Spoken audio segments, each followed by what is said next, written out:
Hello, I'm XPLovecat, and welcome to my Masks of Nyarlathotep series. This is America. In case you missed it, I did do a walkthrough of Peru, and I have a spoiler-free review of Masks of Nyarlathotep as well. So this video is not going to go in depth of every single aspect of the chapter, because that would take a super long time, but it is going to be full of spoilers. I'm going to be telling you the top tips that I learned from running the chapter, and what's going to be most important for you to focus on when planning. This chapter takes place in January of 1925, and that is 4 years after Peru.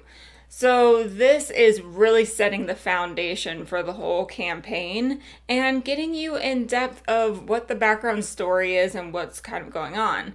Jackson Elias unfortunately gets murdered right away in this chapter, and it really sparks this whole investigation of what he was researching, why he was feeling uneasy when he was going on his travels, and what was really going on. So the most important thing about America is laying that foundation of the cults, the Carlisle expedition, and giving hints of all the different locations that your players are going to be visiting throughout this campaign. America is a medium-length chapter in comparison to the other ones in the campaign, and I anticipate it would take you anywhere from 3 to 5 sessions, or about 15 hours of play. In terms of enjoyment, when I think about the plot and the story and the different things to interact with in this chapter, I ranked it about mid-tier as well for overall enjoyment. Now keep in mind this is very subjective, and who knows what your players will get into, but that was just my personal experience. Now whenever I go through a chapter, I'm going to give you the reasons why you should or maybe you shouldn't play each of the chapters. It's a very long campaign, so that doesn't mean that you have to go through every single piece of it if you don't have the time. Now for America, this one is a staple for the campaign. I would highly suggest you play it. Now if you're going to play a condensed version of this campaign, I highly recommend that you keep in America, England, and China. The really great part about this chapter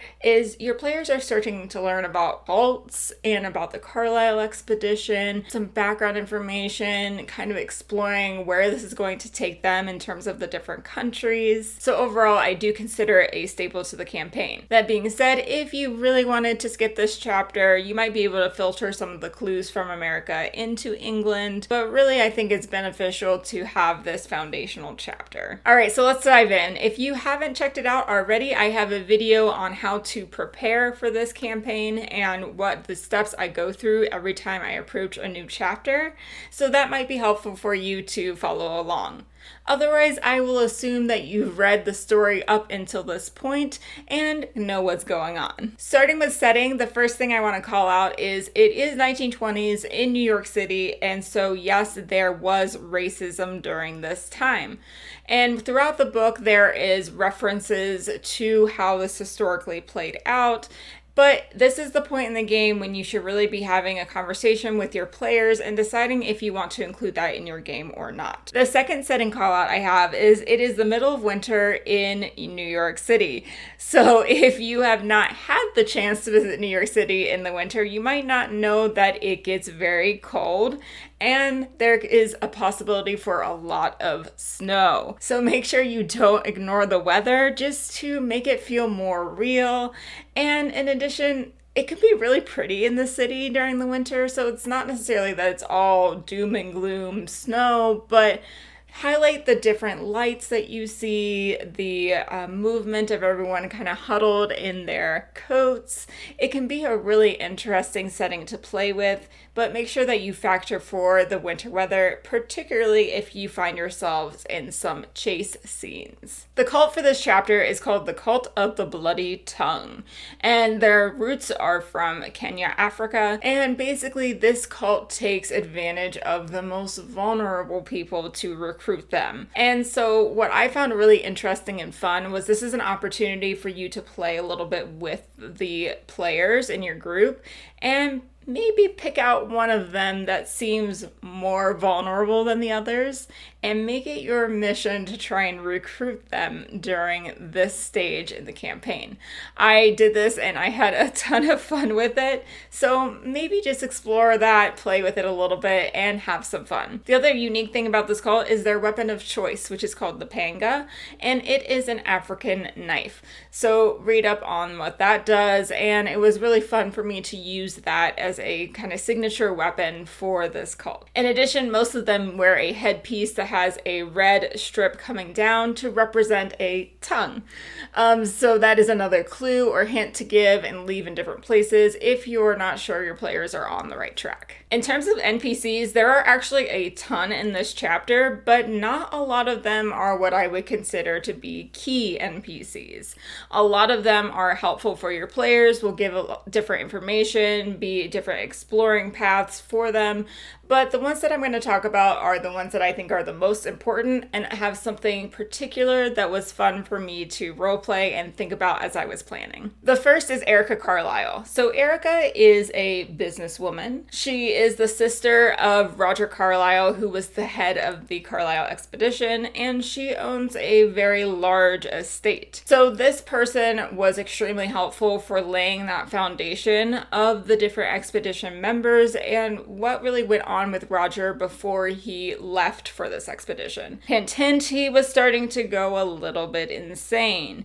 So starting to gain that information is going to be really helpful for your players. In addition, Erica was fun for me to play. She was a really strong businesswoman and she didn't exactly have time for the investigators. So it took a little bit of effort for them to pull the information out of Erica. The next NPC is Millie Adams. Millie is the wife of Hilton Adams, and Hilton is the person that was wrongfully accused of murders that were happening in Harlem.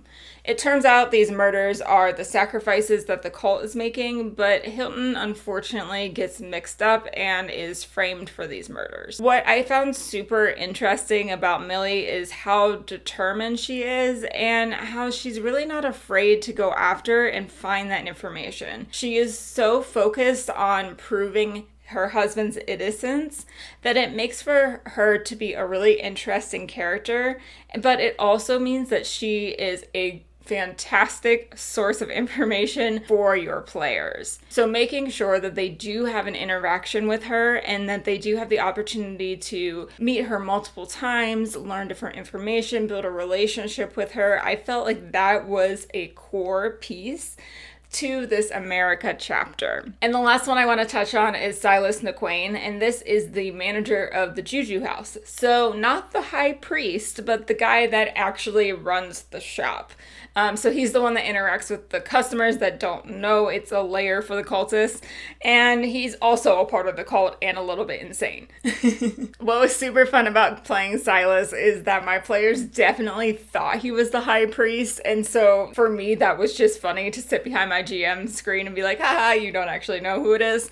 But in reality, the other cool part about playing him is he is very cowardly. So although he's a part of this cult and usually we have these personalities that kind of feel cookie cutter of all the different cultists, this person was super fun for me to play because it was unique and a different person for the players to interact with. If the players started asking too many questions, then it was super easy for me to take Silas outside into the street and pretend he was an old man calling for help and people were harassing him and trying to rob him.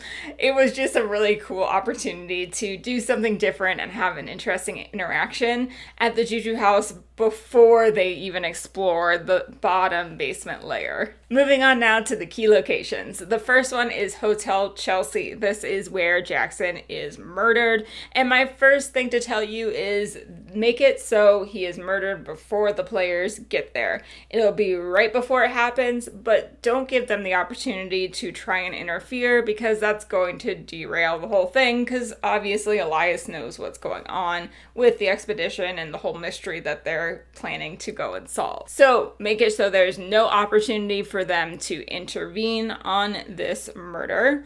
However, I think it was fun because when they did arrive, there were still cultists there that they have to figure out and try and take care of. For my group, there was a particularly strong person that kicked one of the cultists out of the window, and the cultist was killed on the impact of the kick and hitting the floor. But some of the other cultists went and ran for it, and there was a chase scene that ensued. So make sure you brush up on your chase rolls, and I have a video talking all about those in case you need a little bit of a refresher. At this point, there's going to be the funeral for Jackson, there's a will reading, some additional investigation likely is going to take place, but the next key point I want to discuss is the Carlisle estate. We already talked a little bit about Erica, but what's unique about this estate is it was fun for me for the players to only see a little bit of it at first, because there are going to be clues throughout this mansion. What's most important is to lay the foundation of the Carlisle expedition principles. Make sure that you print out that cheat sheet because it was extremely helpful to reference,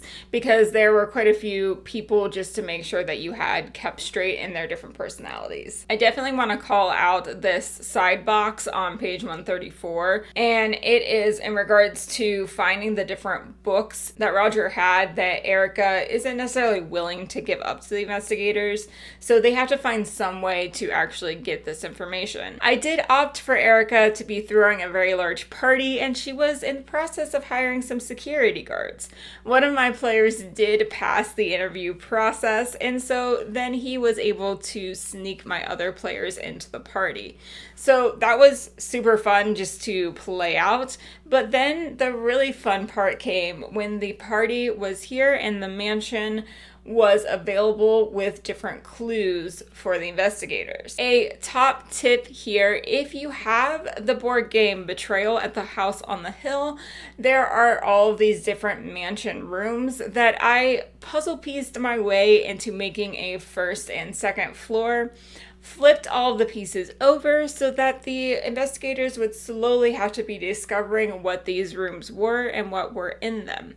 We ended up taking about a full session to play out this party, and there were a lot of hijinks. One of my players decided that they were having bowel problems, which was their excuse to go upstairs and figure out what exactly was going on. So although this was more of a side note in the book, I thought it was one of the most fun parts about this chapter, and I would highly recommend that you insert something similar into your game. Now, before I get to the last key location, which is the Juju house, this is an important reminder that the cult is going to be catching on to what your investigators are doing.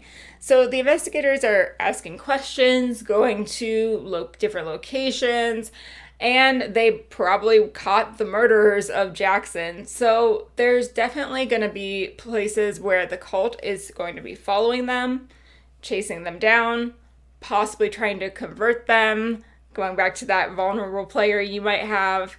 And so make sure you're slowly doing these things and ramping up how much you're doing them as they spend more time in America.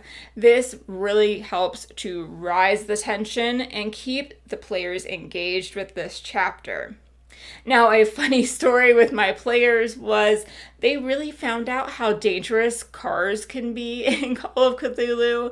There is a damage stat for being in a car accident, and they ended up engineering some sort of super airbag thing with a sleeping bag and pillows, and it was crazy, but they ran over cultists, and it was hilarious and a mess, and we had a ton of fun. Long story short, make sure you have those interactions that you're sprinkling in to keep all your players engaged with the chapter. Alright, Juju House. So this is the cultist lair, and the first time your players are going to be seeing this sort of thing in the Masks of Nyarlathotep campaign. So I emphasize that you should spend your time describing, setting the scene, making it creepy, and using all of their senses when they're going down to the basement. Different sounds, the smell, the cold, and make it feel really weird and uneasy for them. Chances are your players will case the joint a little bit, see the comings and goings, but eventually they're going to want to investigate further and make their way down to basement. There's a couple of things going on here, and the first is the High Priest's alcove, which has a ton of different artifacts, which made for a really cool time of using spot hidden and trying to find what these different artifacts were and what they meant, and if they wanted to steal them or if they wanted to just kind of leave them where they were at. The one artifact to make sure that you highlight is the chronometer. This is one that is going to be popping up in the different locations. It took a while for my players to catch on and figure out that time was important. So make sure you start the seed early and call out that this is on the wall down there. And on the topic of time, make sure that you are tracking those calendar dates so that you know when the moon cycle is. This correlates when the cultists are having their different rituals. So if you're tracking that, then you know if your players are stumbling in at the time that there's going to be 30 cultists or just a few. And of course, there is a giant pit with a Trocoda in it. This Trocoda is a really weird, awesome mythos creature. Just listen to some of this description here. The Trocoda is composed of dozens of human faces set into a thickly cylindrical, worm-like mass of sickly, purple-veined muscle. The faces of the Trocoda are those of its victims. Each new victim's face appears about 2 hours after ingestion. Now that is creepy. This chapter does not have an official sidetrack adventure. That being said, Hilton Adams and going to Sing Sing prison and making sure he gets exonerated is optional. It's something that is really cool and fun if your players want to go down that route, but I would consider it more in the sidetrack realm versus something that's core to the plot and something your players would need to do. There's a lot going on here, so when do you know if your players are ready to leave New York City? The first thing they need to know is the basics of the Carlisle expedition. Who was going, where they went, and how they died, quote unquote. They need to know that a cult murdered Elias and that this cult is connected to the massacre of the Carlisle expedition. And in order to move on, they absolutely need clues to at least one additional location. In this chapter, there are clues that lead to a lot of different locations, and what's cool about this campaign is that you can go in any order.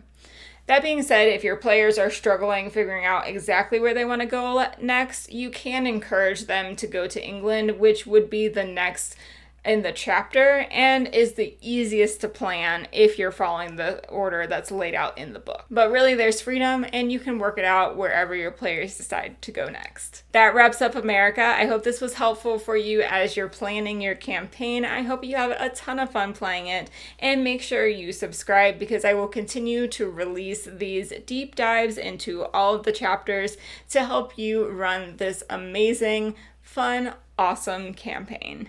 Thank you for watching. Bye.